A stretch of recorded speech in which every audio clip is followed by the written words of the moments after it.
All right, I think we're live, Grant. Ka-ching, This is ka-ching, episode ka-ching.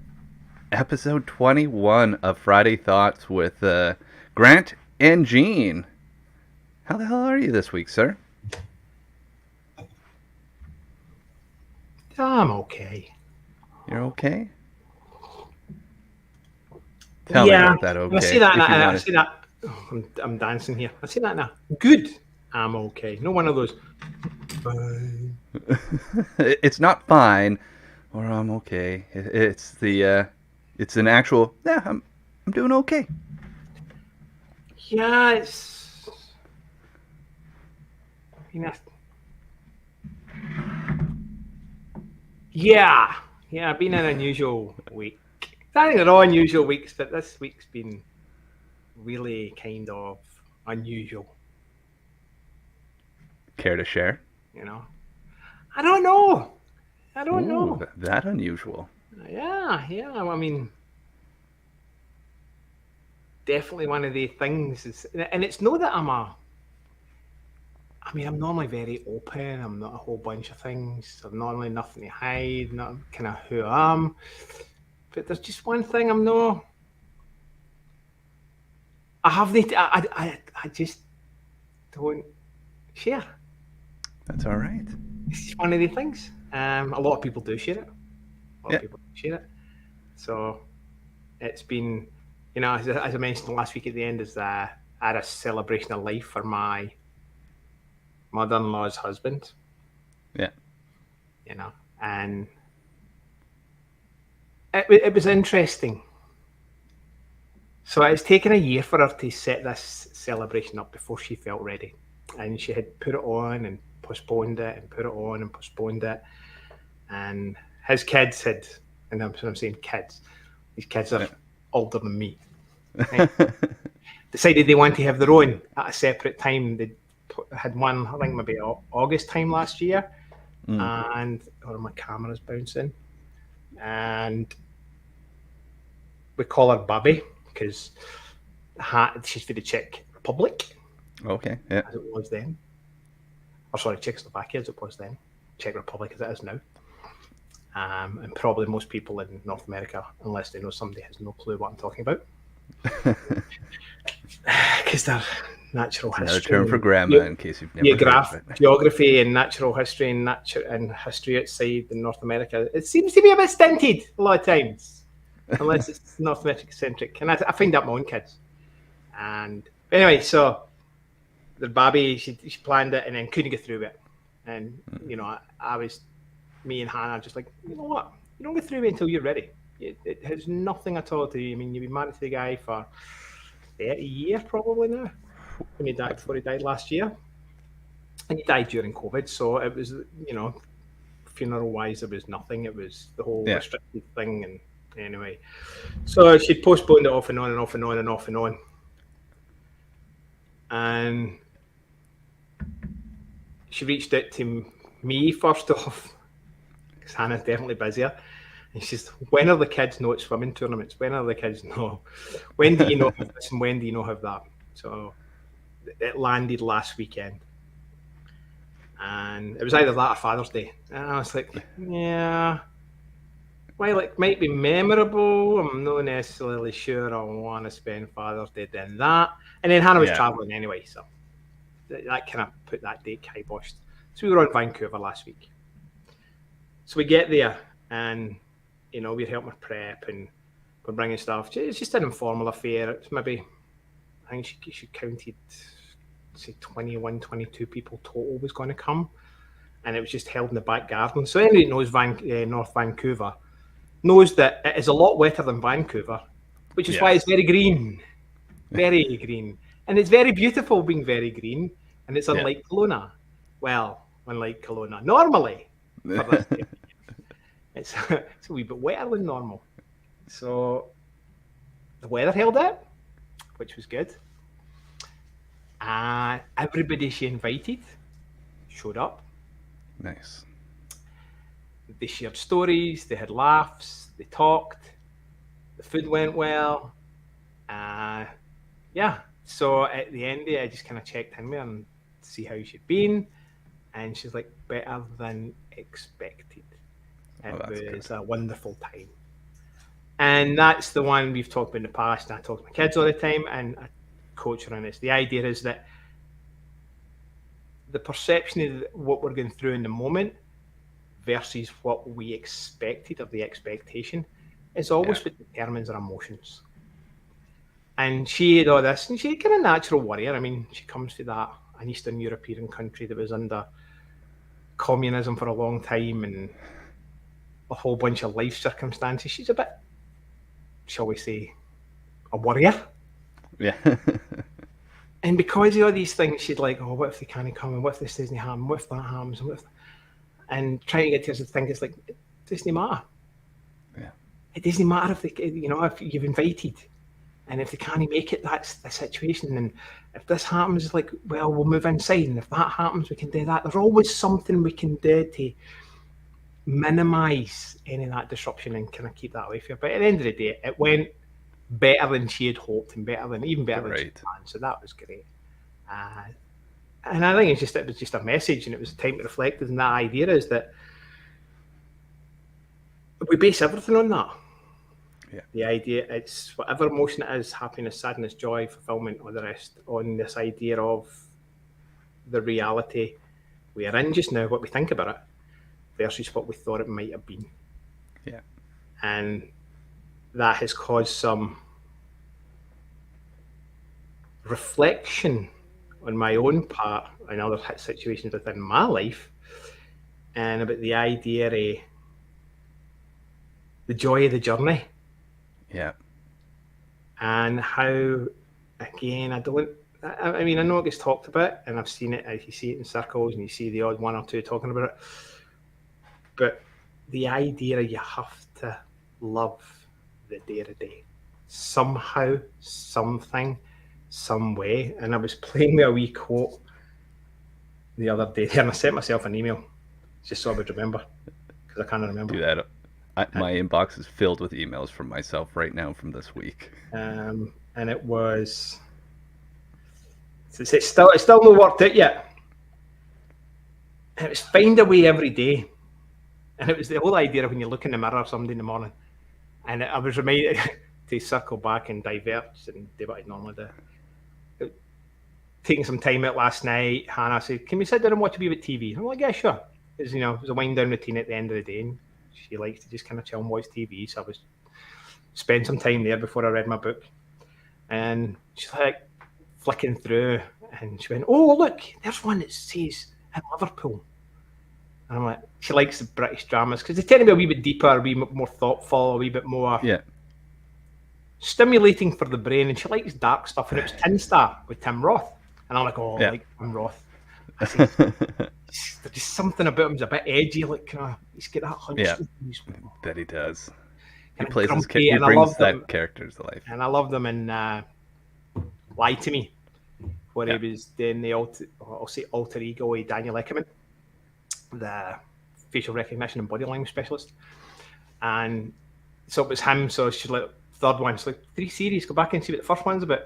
And I didn't know. I don't think I really knew that it was based in Canada and based in Alberta, and based on oil sands and stuff. She's like, okay, let's watch this. The opening 5 minutes is a bit like, you can tell there's tension in there in the hand. It's the guy's dreaming. I was like, and then it goes 1 year earlier. I'm like, what's he dreaming, honey? I said, but we know he's not dead because we know there's 3 series. But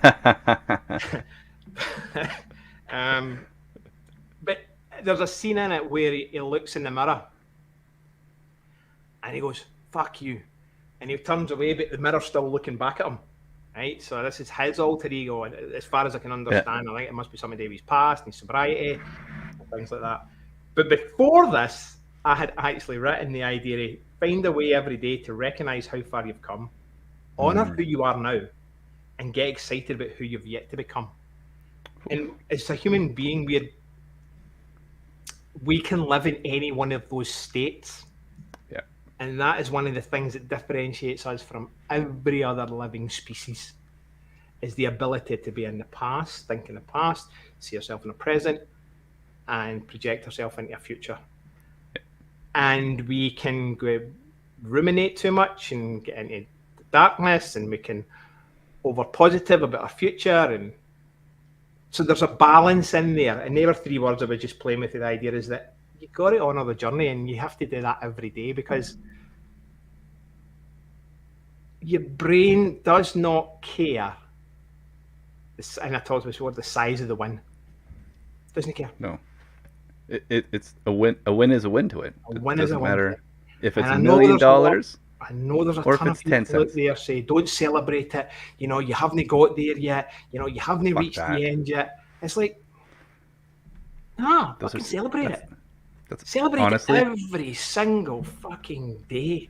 Because I How think are if those people that you don't celebrate? recognize it every day, whatever way you want to call it, Yeah. the hardest day was yesterday. Right? Gonna do it again today. Yeah. And I know I just don't, there's not enough there again. I say it time and time again to really address that, because there is the whole positive psychology thing, pushing down that. And there's an aspect it needed. But we can't, and there's a whole other aspect saying, oh, you know, don't hold on your past and don't look back, you're not going that way. Well, you have to recognise how far you've come to understand who you are now, to understand what you can do to go forward. But every day we talked about it is the idea that if you can just make one thing different, one thing better, one change, tiny wee bit, recognise it somehow, is every day you're moving closer to that thing. Oh, yeah. That's a friend, Addy Pie. Addy Pie's just wrote a book, by the way. And he didn't tell me he just wrote a book till he published, I've just wrote a book. Well, hi, Addy. What's the book? I think he just launched it this week. Well, let's celebrate that for Addy. Congratulations to Addy Pie for writing a book. And it's Aditya, or as one he's got an old boss, I think he used to call him Aditya, or Aditya. Addy used to work with my wife years and years ago. Mega smart human being, more qualifications than... And teaches business management or leadership for healthcare entrepreneurs at one of the leading universities in Canada. Oh, wow. So yeah, way smart human being. Awesome human being to go with it. So just nice to see him. What's the book about? Let's give him a little prop here. How do people go find that book? No idea. I think he only published Kindle. I'm not 100% sure. But that was this week. You know, I've been thinking about that a lot. So yeah, just where we are. How's celebrating your everyday going for you?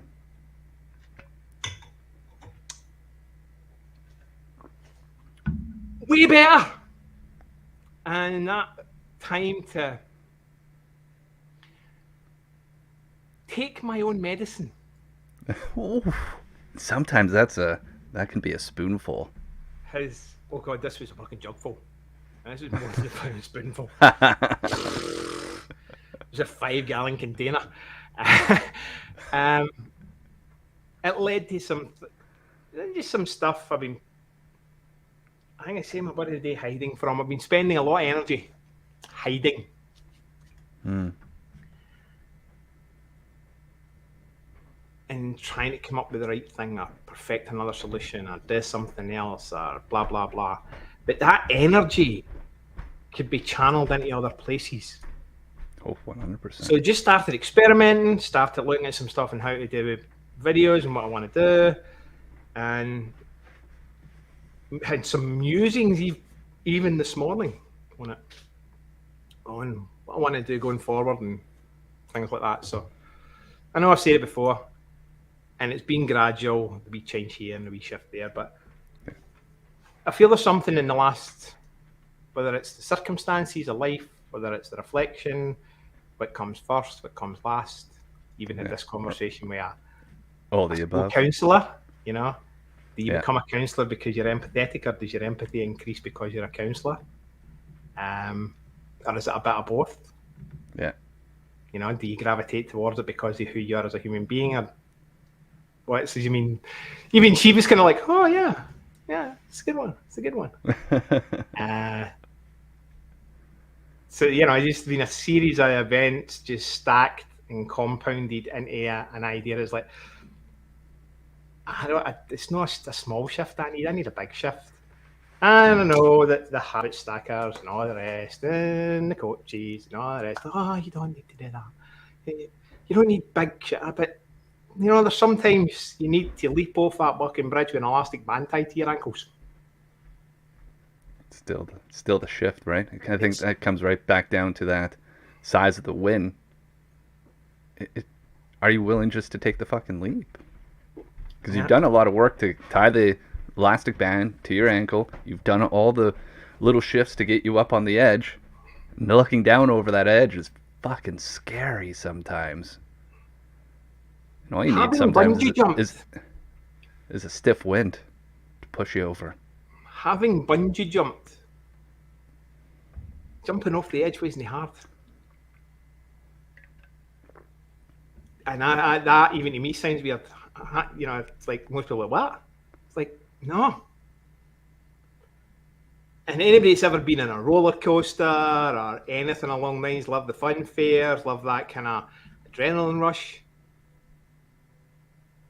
The leap wasn't the rush. The actual jump off it's weird. Like, almost serene, quiet, nothing. And as you're increasing 10 meters per second or 9.8, or really it depends where you're on the earth curvature, whether it is between 9.8 and 10. Splitting hairs at that point. You're going fast. You're going fast. It doesn't hit until you hit that bounce. And that was what it was for me. That bounce back, it's like, bang. And then all of a sudden you stop and you're like, whoa! And then as you bounce up, if you've never done it, you bounce way up, and then you almost you stall. Up at the top while your momentum shifts back down. Before it shifts back down. And that stall is one of the like roller coaster rushes. Like, holy hell. Yes. For me, that was like, whoa, and then you go down again, and then you have another bounce and stuff. Yeah. And I don't think we touched on it. This one, I done that for my 40th birthday. We were in Whistler, and I was fortunate enough. My wife treated me to a week in Hawaii in March. Yeah. And there was no waves, so I didn't get to learn to surf. And then on the way back, we came back through Whistler, and she treated me a bungee jump. I've been wanting to do one for years. And I had said to the guys, I was like, hey, two young fellas, probably in their 20s, 20-somethings, the usual crowd at Whistler, any ski resort. I don't think any of them are Canadian. Like, what is the scariest? And one guy's like, I can't jump off backwards, can't do it. And guy's like, no, man, really? It's like, no, forward, see if you can see when you're going. Like, she says, that just like, whoa. I'm like, I'm going to go with it. Whoa. So my first one was I jumped forwards and I swallow dives into the forward one. And I said, that's feeling. And then I get back up and I'm like, guys like, yeah. They're like, hey. I'm the only one in the bridge. There's nobody else jumping that day. And guys like, do you want to go again? I'm like, I've only paid for one jump. It's like, there's nobody else here. Do you want to go again? See, I can't get retired now for an extra jump because this is like 13 years ago, right? These boys are probably families now. Well, it's not, they actually still be doing that. Who knows? Yeah. So yeah, I'm gonna go backwards this time. I'm like, you sure? Like, yes, here we go. And you feel the jump more backwards, right? So that release, where you're looking at two people, and then you have to throw yourself backwards into an unknown that you can see where you've been, where you're going. For me, that freaked me out more than seeing where you were going. Face down into interesting. Into that. It's kind of strange, and I think that's God. Watch how I can do this. It slips right back into the idea is looking forward into your future, looking back into your past, and being in your present. Sorted. It's a great metaphor for it. But yeah, it's like that was one of the things, But when you just done that comparison with the two boys felt it differently. Yeah. Right? So, and unless you experience it, you just don't know how you're going to feel. Yeah. And as I say, there's a lot of energy I've been putting in doing things that haven't necessarily delivered the results. John, you cheeky bugger. No, I don't need a translator. Because even Scottish people don't think I'm Scottish any longer. It's part of the magic, John. You got to keep. So yeah, it kind of there was definitely an idea of looking at energy and where. And I'm not going to give the big man any credit. I'm just not going to go there. Big Tony, Big Tony. Yeah, maybe I will go. What is it? Where attention goes, energy flows, or something along those lines.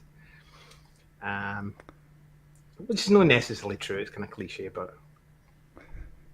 Well, if we're being that director of where we're moving towards, well, it's just like being in the car. Be like, if you're looking at driving off the cliff, you're gonna fall off the cliff. If you're looking into the corner, you're gonna go into the corner. Where you're looking is where you go. Did we not talk about that one from Kevin Costner's perspective? Field of Dreams? No. The one where Kevin's the fugitive. Like one of his newer movies? No, old movie, God. Nearly as old as the first Top Gun. Where he's a fugitive and he's set in, I think, the 50s, and he's this young kid, and they're driving across, and he's escaping. And the kids, yeah, and he had it. Yeah, and tells the kids he's in the time machine. Yeah. He's like, right here, right now. This is the present. He says, it there. That's the future. Behind there, because he's telling them he's in a time machine, and that's our past. Yeah. And that's literally how simple it is. Yeah. Second by second, and it made me think about the idea of journey as well, and. However it feels, however bleak it feels, however dark it feels some days, and I've been there, and we've talked about it in the past, that it can shit times, and that's just life. Is the day, every day you wake up, you're not the same person who went to sleep, regardless of what you think, how much it feels like Groundhog Day. You're slightly different in some shape or form, even if we think about it, even from that molecular structure, is like you're different. It's like some old proverb about you never stand in the same river twice. That's life, right? Something has shifted. And sometimes we don't understand or see that shift until a whole bunch of little ones stack up, and then you notice it. But it's always happening. There's that shift is there. Question comes down to, are you making the shifts that you want that are going to serve you? A lot of times I don't think we can even see it. We need that external perspective, because we're literally the trees in the woods. It's like, like your brother. Yeah, can you see the wood for the trees or the forest for the trees? When you're the forest, you can't see the trees. It's like, I'm the forest, man. Well, that's an interesting place to be. Yeah, and sometimes you need somebody from an external perspective to kind of point out and say, hey. And that does take courage, whether it is an energy up or an energy down, whether it's a thing that's meant to recognize an achievement or deliver something that's going to push you to change. I'm trying to word this better than this whole positive negative stuff. So whatever kind of feedback it is that if somebody's delivering that with the right intent, and having 3 kids, that doesn't always deliver and happen, man. They don't deliver anything with the right intent. Or do they? Maybe their intent's not just the one I like. Well, there's something always about the intent and the receiving intent as well. Be like, Yeah, and we've talked about it. It's the whole idea of the world's out there saying, "Oh, don't let that get you," and don't let. It's like I'm bloody human. I cannot not unhear things. I cannot. It's going to impact me, but I can choose whether I let it infect me. Right, and that's it. I like that play. right, but there's so much. And again, I'll go to a lot of coaching it there. It's like they try and get it to the idea is like, oh, you choose whether it impacts you. No, you don't. You don't choose whether it impacts you. You can choose certain environments you put yourself in to minimize what impacts you. But if you're on a road and somebody cuts you up, you didn't choose. And we'll say in the existential perspective is like, well, if I'd left 2 minutes earlier, blah, blah, blah, or 5 minutes later, blah, blah, blah, that might not happen. It may not have been that person, it may have been somebody else, but it happened. So it impacts you. How that infects you and gets in and how you handle it then becomes a choice. Mm-hmm. And then, well, this comes right back to our previous conversations around reaction versus the response, and the gap between the two is the power. So it's just different play on those older conversations we've had there. It's like things do impact the environment, people, choices. They all have an impact. It comes down to like the reaction. Do you want that to infect you? You get to then have impact on what happens next. And this is where I'll differ. I think we definitely touched it before. Is I think we should. Focus. There we go. Back again. It loves your Canada flag. Let's just say is, and back to where we started, the idea of the reality doesn't meet how your intention or your. I'm trying to think of this. Your compass, and we'll call it moral, ethical, behavioural, your ideology, what you feel is appropriate behaviour. So your compass, your internal compass in the world. When something comes across that doesn't align to your true north, that's when you can get triggered, right? And a lot of people's like, oh, you get triggered, you don't like it. I'll go for the point is and say, oh, if you're in your car and you want to intentionally go, that's a fucking dick move, go ahead. Yeah. Right? Because I think if you there's only so much you can continually let go to the world. Oh, it's okay. As long as you don't ruminate in that and don't let us like, let's stick with, and then go on and just go back here. If you feel like I got a post years ago about the idea, hey, there are days you just need to scream. A lot of people in that coaching world, oh, I don't want to do that. Oh no, there's actually couple of, oh my god, last year I was reading a book on, I think we'll say anger and healthy anger management and a whole bunch of stuff like that. And one of the ones on that is the idea of, and I think it's called lion breath. Where in your exhale you literally scream. It's actually quite good. Got to watch where you do it though. That one, some people. Explain if you want to explore that one. Does the compass change daily from John? I say your north Disney change. Right? Once I think you're always course correcting to that. I think once you get to a point in your life, if you have the right level of awareness, you know who you are as a human being, what you're willing to tolerate, what you're not willing to tolerate, shall we say you determine you have a better usage of the fucks given. Yes. And it's interesting. Yes. So does your compass change? No, I don't think your compass does change. I think it evolves. I think it might go from being north, south, east, and west to northwest, north, northwest. I think it becomes more granular as you grow in age Yeah. and become wise through experience. But I think it's always built on a set of core, I'll say, attributes. Yeah, I'll use attributes because I'm Yeah. pretty sure attributes can. Now, do attributes cover morals, ethics, integrity? Yeah, it probably does. They can all be taught. Does it change, hey? It's a good question. And I like the you use the word evolve, and I gravitate and that resonates. And I think it comes down to as you evolve yourself, you get a deeper, and if you choose to, that's that there's that choice and that impact again. There's that choice of am I going to dig underneath some of these layers to understand what's driving me? Why am I doing the things that I'm doing? Why do the things that piss me off piss me off? Why do the things that make me happy?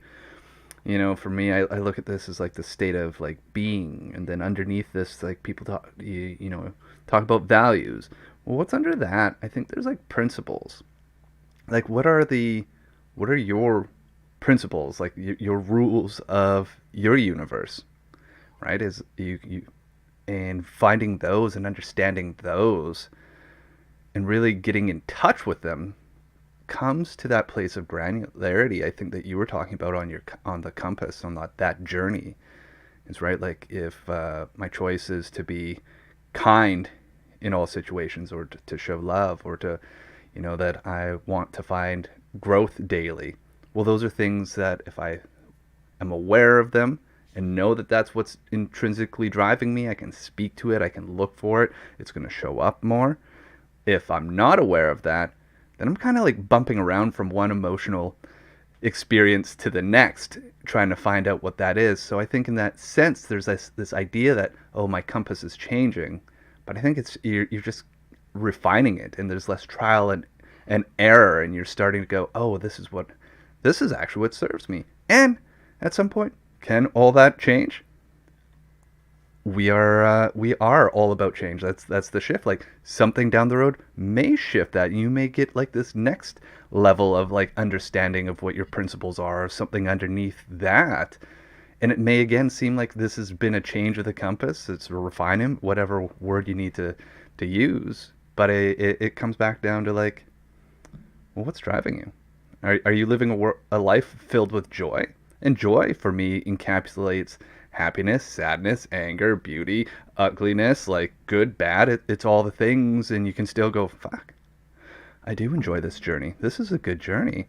Versus, I'm just a pissed off person all the time. Be like, well, if that's not the fucking journey you want to be on, change some shit. Because there's what that also indicates is that something at your core, something that you do feel is that North Star, you're on the other side of it, or you're only looking at the other side of that coin.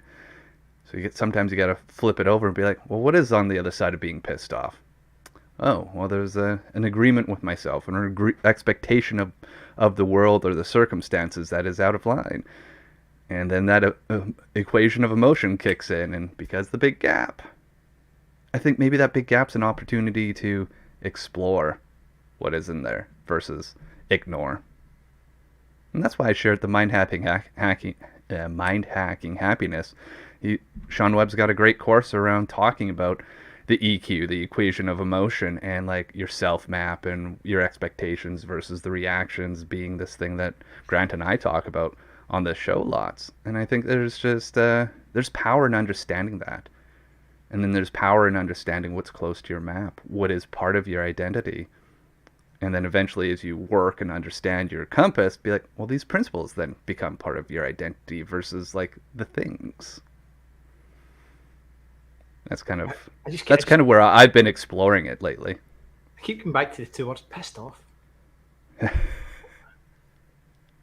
don't mind being pissed off. I don't mind being pissed off. I'm like, if I wasn't getting pissed off, I don't know if I would feel alive. Well, you wouldn't change. Like I was delusional to what was happening in the world. Like, yeah. we're not the same. We don't have the same, and when you goodbye, John, we don't have the same compass. No. Everybody's different. Everybody, how they align their compass is different. And I just think that elaboration of compasses, there's no.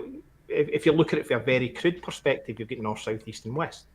We'll not even get into magnetic north, which is slightly different from true north, right?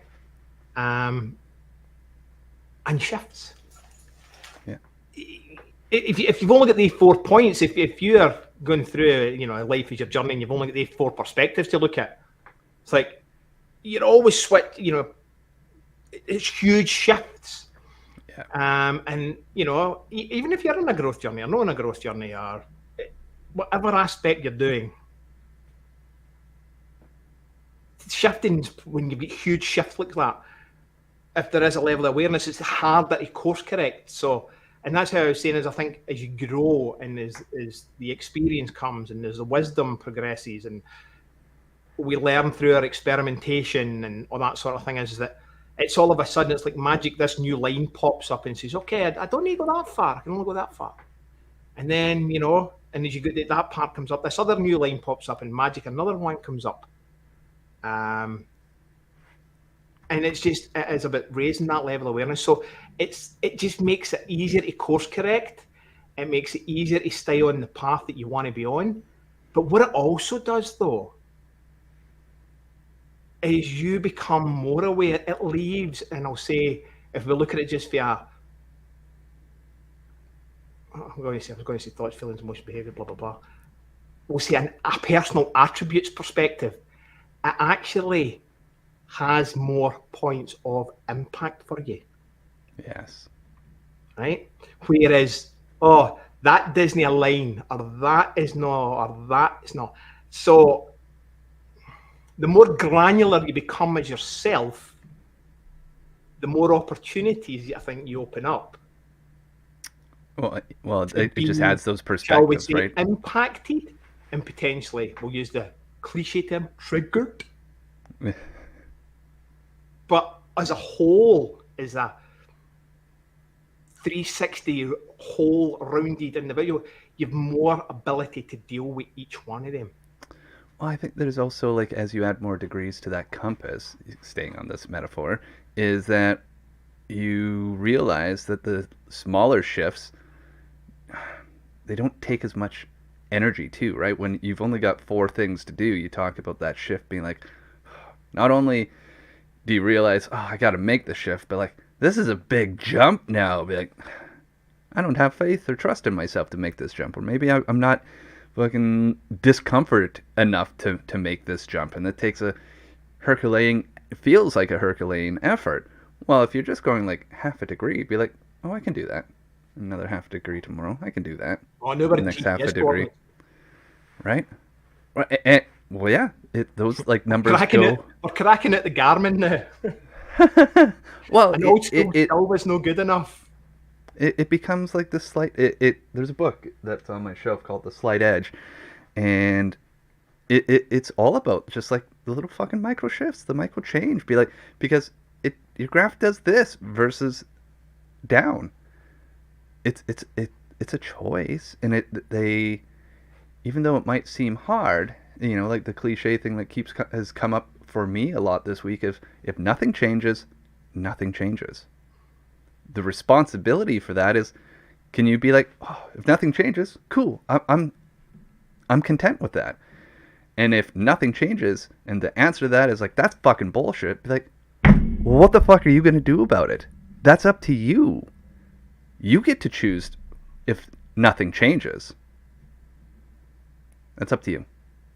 And if you're not going to put the effort, like just this little fucking micro bit of effort in, then either come to terms going, well, maybe I do like this. Or going, I don't fucking want to do this. And I'm going to recalculate. I'm going to steal John's word there. It's time to recalculate. It's time to change my output. We're in compass metaphor today, right? So it's course correction. Yeah. Today's compass metaphors. We'll get to math at another point. And the way they teach math these days, oh my God, don't get me started on that one. 10 different methodologies. Math has become hard. No, and then 10 different methodologies arrive at the methodology I wanted to teach my kids 5 years ago. It's like, hey, Dad, they're teaching us that way now. It's like, yeah, but can I save 5 years of hardship? Or maybe not. I We learned don't these know. methodologies, Don't But necessarily. yeah, without getting onto our rabbit hole of that, is like, where el- what else is needed on that compass topic? Well, like I think you go back to If the idea is that you got to have a fucking compass. But when you've got a compass tells you nothing unless you get a map. And unless you have the map and the compass and know where you want to go, it's just two pieces of equipment. So you That's true. need the whole picture, right? You need to understand that they're nothing more than tools to get you to where you want to go. And you have to be able to, you have to learn to use them. You have to learn their proper use. And then you have to apply it. Well, now this makes me think, switching from the compass metaphor to like RPG, like a video game metaphor. I'm thinking like Zelda now. All of a sudden is you start the game, you don't have the compass, or even Minecraft, you don't have the map, you don't know where the hell you're going, and you got to like kind of like go out and explore and hope to stumble on to find it. That's part of it too. That's like, I think, brings it back to the last week's where we talked about the spark versus like, having all the fuel for the fire. It'd be like, you got to start with the spark. You got to start with the kudais, right? And you got to be like, your first goal is be like, you got to find these three pieces of tools. Then you got to go figure out how to use them and how they work together. And then there's that mastery component to it, right? There's like learning, practice, training. Well, I'll also believe that one, yeah.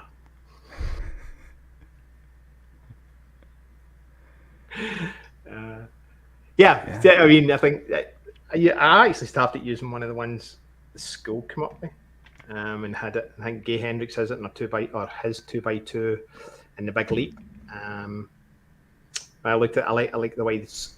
I completely love the school teaching here, and some of it's confusing. But it's the idea of your first step is you acquire a new skill. You decide, I'm going to acquire that. And that's where we all start. We all start with the idea is, okay, I'm going to be shit at this. I'm not going to be as good as them who's been practicing or years ahead of me. I might not be really shit because I've got some other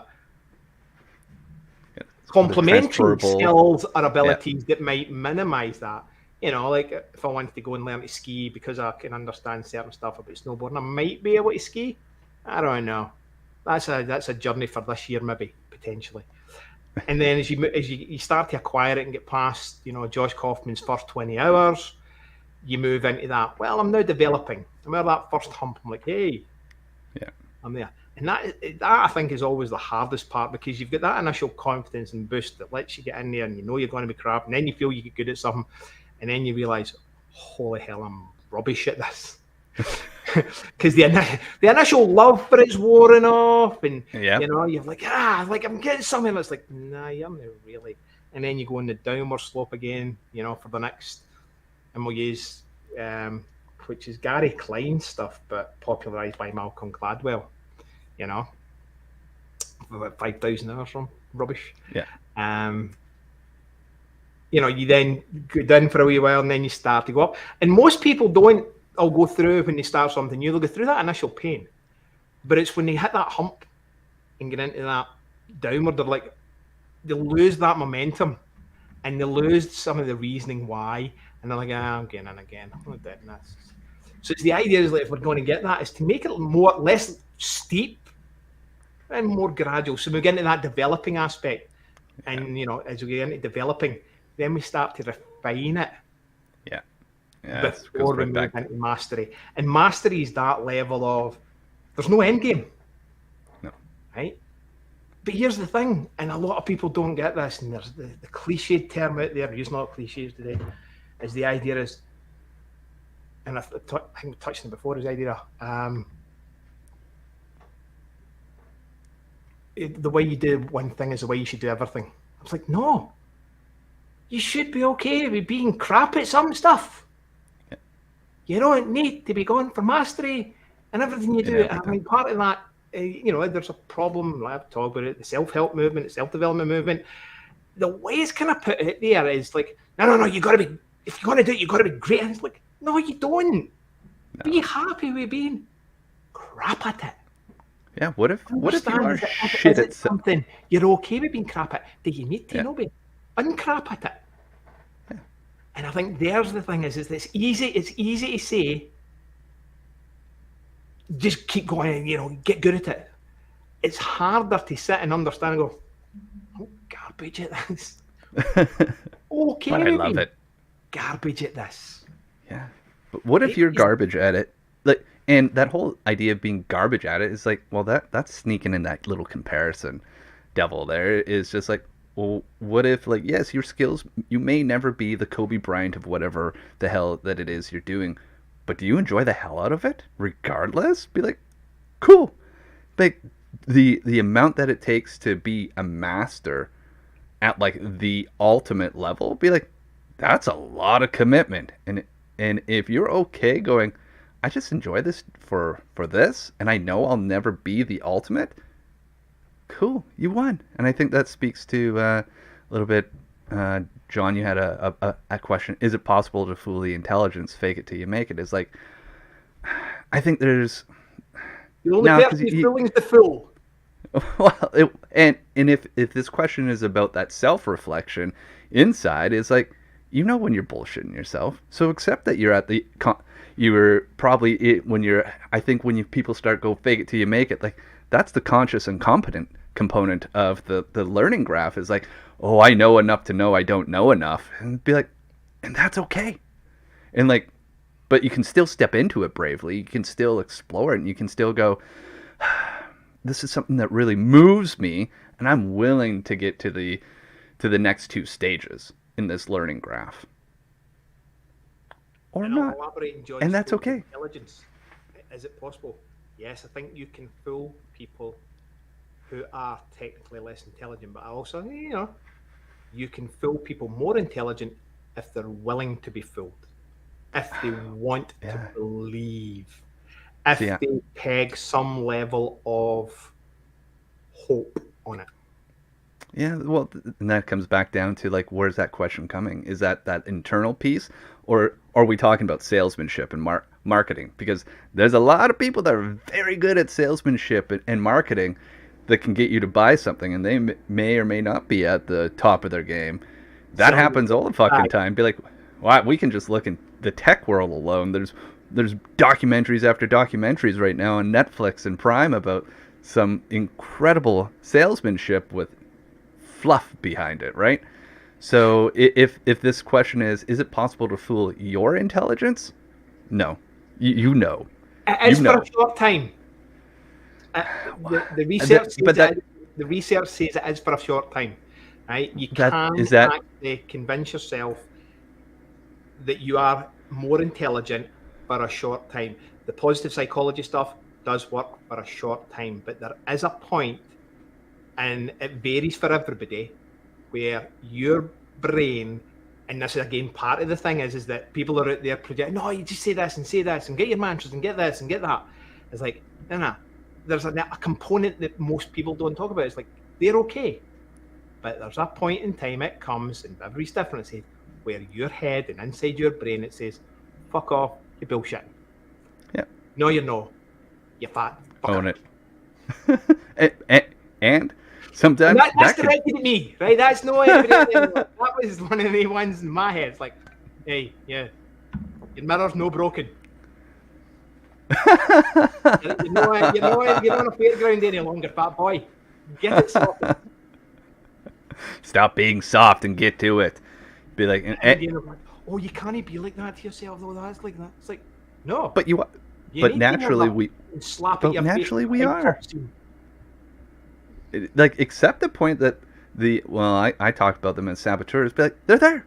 Accept them. Invite them in. Have a conversation. Learn from them, and be like, what is it that you're trying to keep me safe from? Well, like, what is actually underneath the sometimes the horrible words that we say to ourselves. We are the meanest creatures to ourselves.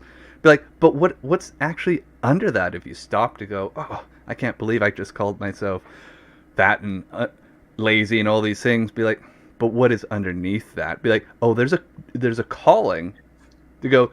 We both know. Talking to the saboteur is like, we both know you can do more.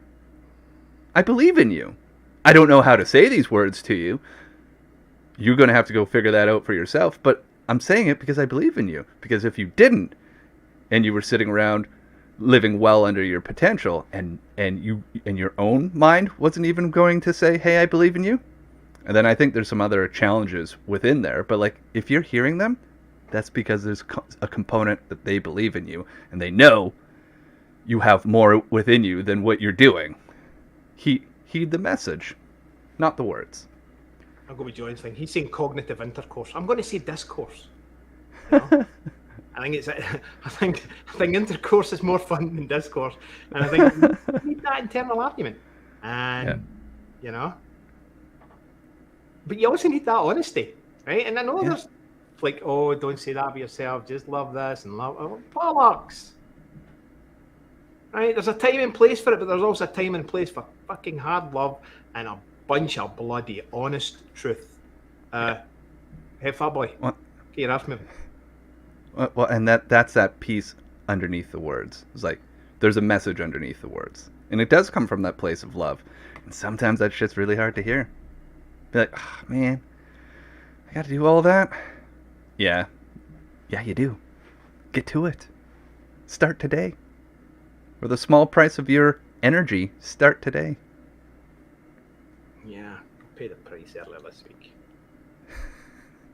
And, well, that's the other part is like, you always pay the price.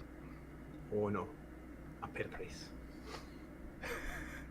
But I maybe overdone it again. Yeah, it wasn't pretty. But if anything, I mean, I thought I'd get a handle on it for the intensity perspective, for the exercise thing, but obviously I hadn't. I hadn't fueled in multiple aspects correctly, but I used it as an example. This is to one of my kids who doesn't necessarily listen to the advice, and I'm trying to give him other advice. Is like, this is what happens. See how you're feeling just now. That's just a wee bit of what happens through overtraining. Yeah. And under rest. Yeah. Doing too much, you need rest to recover. It's part of the cycle. It's an important part of the cycle. And he's only 14, so he doesn't get that. He thinks he's eternal and immortal. Making things. Well, I wonder where he would have caught that from, right? Like, there's this interesting idea of people. Nothing at all to do with me. Bullshit. Nope. Caught versus taught. Yeah, we catch a lot more than we're taught. I'm not. No, the eternal and immortal definitely no. We can't talk about it, but I can talk about it. I'll take that stoic approach. I'll take the Marcus approach. Well, that one. Man, this has been a fun conversation. John, thank you so much for being engaged with us today. This was a lot of fun. I think it's always... I enjoy talking to Grant even if nobody shows up, but it's a lot more fun when people are sending us in comments and being part of it. So big thank you to you. Neil, great to see you. And another shout out to your friend, Addie. Addie? Remember to go check out that book on Kindle. What's the title? Do we know the title? Or go find him on LinkedIn. You'll find him on LinkedIn, you'll find him on Instagram. He doesn't hide under any nom de plumes. He's famous enough find for that link right now. There he is. Second, gonna add a connection. It's called A Race Called Life. And he wrote Race Called Life. Buddy of his. And this, people might recognise the front cover as looking a wee bit like DNA. So Addie's in there. Addie was a genetic counsellor, as a genetic person before he was anything, before he was getting any business and all that. So A Race Called Life. Go check it out. All right. Well, it's time to land this plane, I think. Yep. Well, man, thank you so much for another great episode. Episode 21. Take Oh, it John, easy. I'll be back and be bringing others. Thank you for some. Well, John, thank you for spending your time with us, and we would appreciate if you bring others. We love that. So, to everybody else, this has been episode 21 of Friday Thoughts with Grant and Gene. Until next Adios. Friday. We'll talk to you then.